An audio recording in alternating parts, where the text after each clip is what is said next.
ఒకసారి 6 monthsకి ఒకసారి బ్లడ్ ఇచ్చినా ఏం కాదు. ఇస్తే ఏమవుతుంది, మనం ఒకటి ప్రాణం కాపాడినట్టు అవుతుంది. టైంకి బ్లడ్ దొరకక, టైంకి డోనర్ దొరకక చాలా మంది లైఫ్ వదిలేసిన సిచ్యువేషన్స్ కూడా ఉంటాయి. అండ్ ఇప్పటికి కూడా బ్లడ్ డొనేషన్ అంటే ఇప్పుడు కొంచెం అవేర్నెస్ వస్తుంది, చాలా మంది ఇంట్రెస్ట్ చూపిస్తున్నారు. బట్ బ్లడ్ డొనేషన్ అంటే కొంతమంది ఇప్పటికీ ఏంటంటే బ్లడ్ ఇస్తే నేను ఇడ వీక్ అయిపోతాను అనే మైండ్ సెట్లలో బ్లడ్ డొనేట్ చేయడానికి కూడా ముందుకు రావట్లేదు. ఇట్లాంటివి చేయడం వల్ల అసలు ఎలాంటి చేంజెస్ మనం తీసుకురావచ్చు. అండ్ బ్లడ్ అనేది అది మన బాడీలో తయారయ్యేది. మనం ఇస్తే మనం వీక్ అవుతాం అనేది అది రాంగ్ కాన్సెప్ట్. సంవత్సరానికి ఒకసారి 6 monthsకి ఒకసారి బ్లడ్ ఇచ్చినా ఏం కాదు. ఇస్తే ఏమవుతుంది, మనం ఒకటి ప్రాణం కాపాడినట్టు అవుతుంది. ఎప్పుడైతే మీరు బ్లడ్ ఇస్తారో మన బాడీ ఎట్లుంటుంది మెకానిజం అంటే, ఏదైనా షార్టేజ్ ఉందనుకోండి ఓకే ఫ్రెష్ తయారు చేస్తుంది. ఓకే అండ్ గుడ్ క్వాలిటీ తయారు చేస్తుంది. ఓకే ఏదైతే ఎక్కువ ఉందో దాన్ని బాడీ తయారు చేయదు.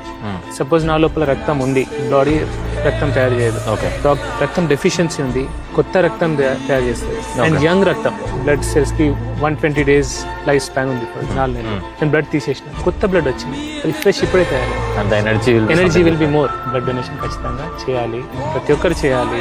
కొన్ని కౌంటర్ ఇండికేషన్స్ ఉంటాయి, అవి మీరు డాక్టర్స్ దగ్గర వెళ్ళి బ్లడ్ డొనేషన్ వాళ్ళ దగ్గర వెళ్తే వాళ్ళు చెప్తారు. కొన్నిటికి వాళ్ళు చేయొద్దు, వాళ్ళు మీకు ఇన్ఫార్మ్ చేస్తారు. అట్లాంటివి చేయకపోతే బెటర్.